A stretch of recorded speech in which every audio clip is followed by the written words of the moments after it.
এটা টোটালটাই পঞ্চায়েত বোর্ডের ডিসিশন নেওয়া করছে, এটার মধ্যে আমার কোনো ভূমিকা নাই। কতটা গাছ কাটা হয়েছে এটাও তো সঠিক আমি করতে পারতাম না। এখন পাবলিক সহ গনিয়া যাচ্ছে আটটা। আপনার উপস্থিতিতে গাছগুলা কেটে নেওয়া হচ্ছে, আপনি কি মনে করেননি যে এটা সংশ্লিষ্ট দপ্তরকে জানানো উচিত? নিশ্চয়ই উচিত, কিন্তু আজকে আমি মোবাইল না আনায় আমি অফিসে কাজ করলাম, এমন সময় এদিকে ডিসিশন নিয়ে আজকে কাটা হয়েছে। সন্ধ্যা রাতে গাছ কাটা হচ্ছে, তখন অবধি আপনি পঞ্চায়েতে কর্মরত? সন্ধ্যা রাতে না, আসলে বিকালবেলা গাছ কাটা হয়েছে। বিকালবেলা যে এখানে জন্মলগ্ন থাকি এ ধরনের রেকর্ড কোনোদিন ছিল না, কিন্তু আজকে হঠাৎ করিয়া 2টা-2:30টার সময় দেখা যায় কিছু গাছ, আগর গাছ নেওরা পার্টি আইয়া ঘুরাঘুরি করে পঞ্চায়েত অফিসের সামনে, তে এলাকার পাবলিকর কিছু ডাউট হয়েছে।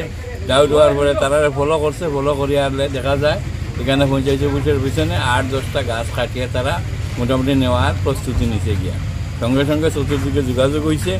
যোগাযোগ হওয়ার পরে এখানে থানা প্রশাসন আইছে, বিডিও সাহেব আইছে, এলাকার মানুষ জড়ো হয়েছে, হইয়া দেখা যায় এখানে চুরি করে সমস্ত গাছগুলো তারা বিক্রি করে দেয়। আর এই পঞ্চায়েতটা হচ্ছে বিগত দিনে এই পঞ্চায়েতটা কংগ্রেসের দখলে ছিল। কংগ্রেস থাকিয়া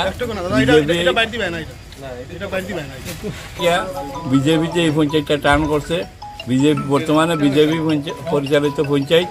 এই পঞ্চায়েতে বিজেপির অনেক কর্মকর্তা এখানে আছেন, যারা আমাদেরকে সাহায্য করছেন এই গাছগুলো আটকায় নিতে, এবং অনেকেই এই পঞ্চায়েত পরিচালনা করার ক্ষেত্রে এই ধরনের অনেক দুর্নীতি তারা করেন, যে দুর্নীতিগুলা আজকে একদম প্রকাশ্যে ইয়ে পড়ছে।